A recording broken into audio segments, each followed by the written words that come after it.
PPL Baby, just to let me down, and mess me around, and then worst of all, you never win games. when you say you will, but I love you still. I need you more than anyone, darling. You know that I have from the start. So build me up, PPL don't break my heart. I need you more than anyone, baby. You know that I have. Hey everybody, I'm Adam Clayton, and welcome to another edition of the PPL Insider. On this episode, we're going to take a look at all the rivalries in the PPL, look at the top 5, bottom 5 players of 2013, and have an interview with the cock, Kevin Pentecost. Let's go.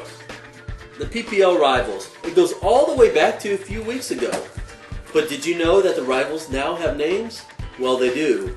And let's find out what they are. Starting off with the bad boys in Gotham Knights. Yes, it's true. Darren is a police officer and a human being.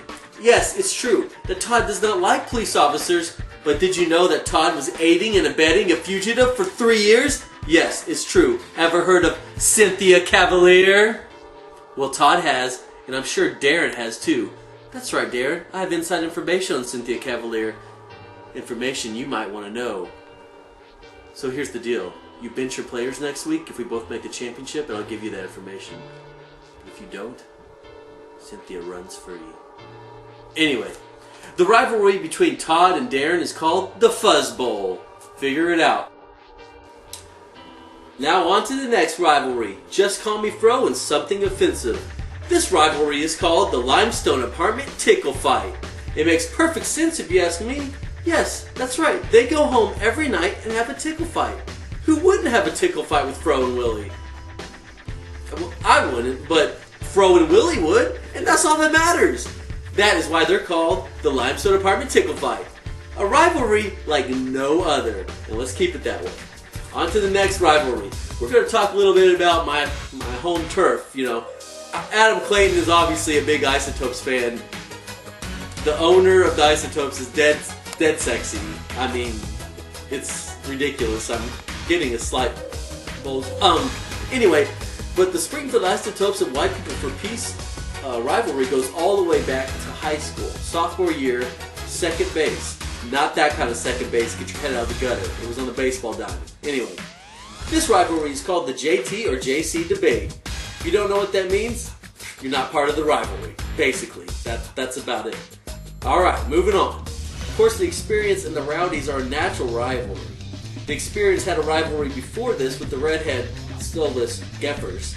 But now they have a more interesting family rivalry called the Thrift Shop Showdown. We'll see where that goes. The Sharknadoes and United States of Tom Brady have a natural rivalry. They're both named Adam. That's enough for a rivalry in my book. So this is called the Battle of the Adams. Everyone knows there's history between the Meat and Cheese Only and the Chattanooga Cocks. Well, everyone that read the PPL Insider does. If you didn't, why don't you give yourself a break and take a little gander? Anyway, it comes as no surprise then that this rivalry will be called the My Cock Is Your Face game. Everyone wants to know if their face looks like my cock, and everyone will find out after this game is played.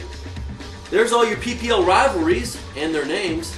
Now we're going to go to my good friend and colleague, Gary Anthony Yates, as he has the top 5 bargains of 2013.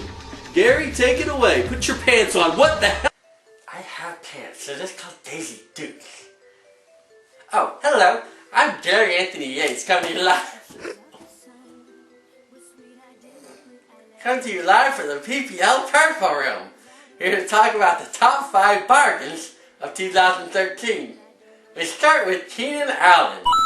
Keenan Allen was picked up by the Sharknadoes off the waiver wire. Turned out to be a great bargain for the Sharknadoes as he traded him to the Bad Boys. Now on to number 4. Julius Thomas is big and black. Yes, it's very true. And that's the reason why the Isotopes picked him up in the first week of the season. No one drafted this young fellow, but the Isotopes picked him up and has helped him ever since. Number 3, Nick Foles. He was also undrafted, and Adam Jennings picked him up, put him down, and anally raped him after he traded him for the Cox. But that was a great pickup by Adam Jennings, I have to admit. Number 2, Jack Stacy, which was drafted 78th overall by White People for Peace. I think Bruce saw something in him, and then closed his eyes and didn't see anymore because he dropped him a few weeks later. Well, he probably should have kept him, but it was a great draft pick, Bruce. Now, the number 1 player that's been a bargain in 2013 PPL is gotta go to Keyshawn Moreno. He was claimed by White People for Peace after the first week of the season. Great pickup. Now we're gonna go to the top 5 busts of 2013. On to you. Thank you, Gary. And my name is you. Now, the top 5 bust of... Who threw that? I barely see. Anyway, the top 5 bust of 2013. We start with number 5, Greg Jennings. Greg Jennings was drafted by the United States of Tom Brady. And although he had a good performances last week, the previous 12 games sucked. Yes. I just farted. Now on to number 4. Ahmad Bradshaw. He started off playing good in black, but then he evened out, and now he no good. The experience drafted him too early. He a bust. Number 3, David Wilson. He sucked very much. Yes, he does. Timmy Steinbrenner keep him thinking high hopes and dreams. He's stupid. Number 2, Isaac Redman. He horrible. I don't know why Daniel keep him. That's why Daniel not in the league anymore. I kid. Now we go to number 1 bust of 2013. Michael Leshaw. He sound French, but he no French. He just suck. His numbers are horrible. Even my numbers are better than that, and I don't even watch soccer. Thank you. And now back to you, Adam Clayton. I am you, signing off for you. Thanks, guys, for the top 5 bargains and busts of 2013. Gary, sexy as always. Anyway, now we have a PPL Insider exclusive. We caught up with Kevin Pentecost on the golf course the other day and asked him about his off-season plans. Take it away. All right, Cox. How are you enjoying the off season? Enjoying it quite well, sir. Nice weather, nice, beautiful day, nice cold beer. We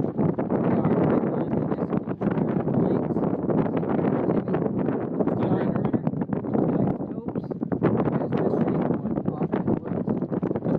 I'll be quite honest with you, it had to feel good off the T-bones until he saw the trajectory. Me, on the other hand, I hit it like a man. We're laying in the fairway. We're about to kill it. See you on the back nine. Great stuff, great stuff. And Kevin, wish you the best of luck in the off season and next year and beyond. And anyway, now this next week will be the second half of the first round of playoff games. Just Call Me Fro has a very slim margin over the Bad Boys, and he might not be able to pull it out, or he might be able to pull it out. I guarantee you one of the two will happen. While something offensive has quite the ground to make up, as they're down by 63 points at Isotopes. If the Isotopes lose this game, I will do the next PPL Insider naked. Please, don't lose the game. My team. Anyway. Alright, thanks for watching the PPL Insider. I'm your host, Adam Clayton. Big fan of the Isotopes. And big fan of everyone. Children, animals, and especially you. Thank you. Thank you so much.